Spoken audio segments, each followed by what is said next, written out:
wondered why we all have different characteristics? Why do some people have blue or brown eyes? Or why do some people have black or blonde hair?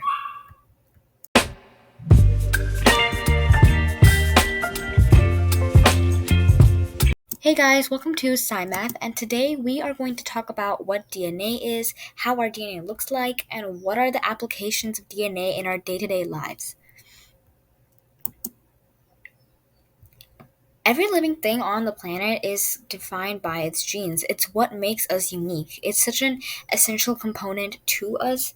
Um, that's why I said every living thing is defined by its genes. So the DNA, it's contained in our genes, and it functions like an instruction manual of sorts to tell our cells to form certain features of human beings, such as eye and hair color, and surprisingly, even the size of our noses. The full form of DNA is deoxyribonucleic acid, and it is composed of four building blocks known as bases or nucleotides.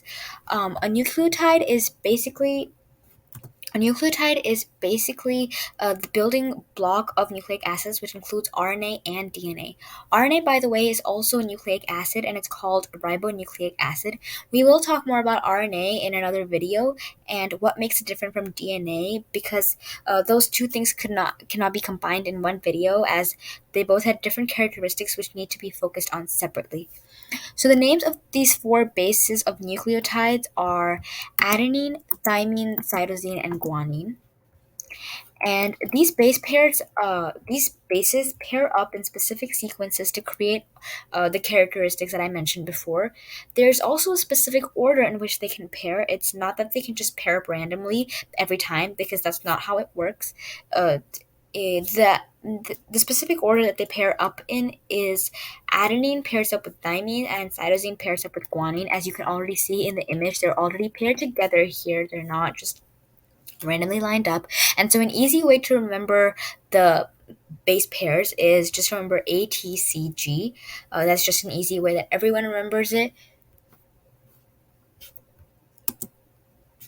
So now I wanted to talk about the shape of DNA, and the shape of a DNA is a double helix model. So now, why is it called a double helix? Is because in this image, as you can see, there are two strands that are linked to each other to give off the effect of a twisted ladder, and that's why it's called a double helix model.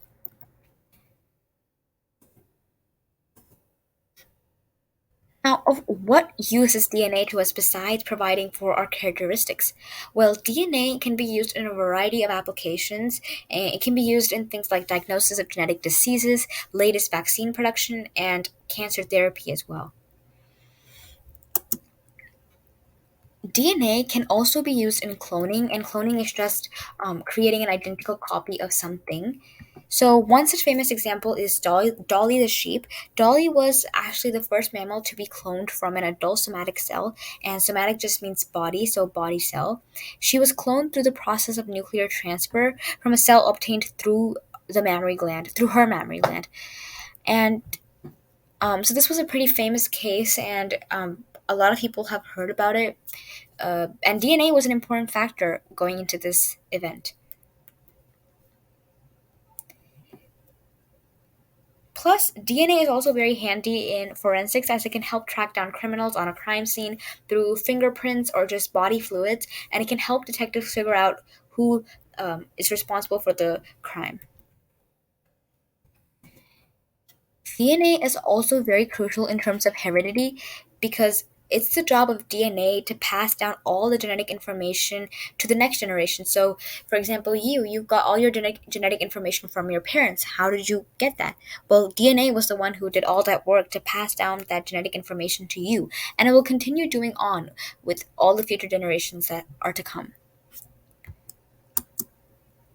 So that was just a very general introduction to DNA, its functions and applications, but there is a lot more when it comes to genes and DNA, such as technologies like CRISPR, which definitely requires a whole other video, as that is a very cool topic to learn about.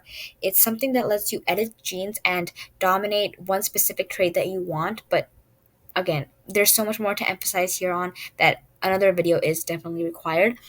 But there's so much more to DNA than just meets the eye. And so I hope you learned something new. And as always, remember to stay curious and keep learning. If you enjoyed this video, don't forget to like, share, and subscribe. Thanks for watching.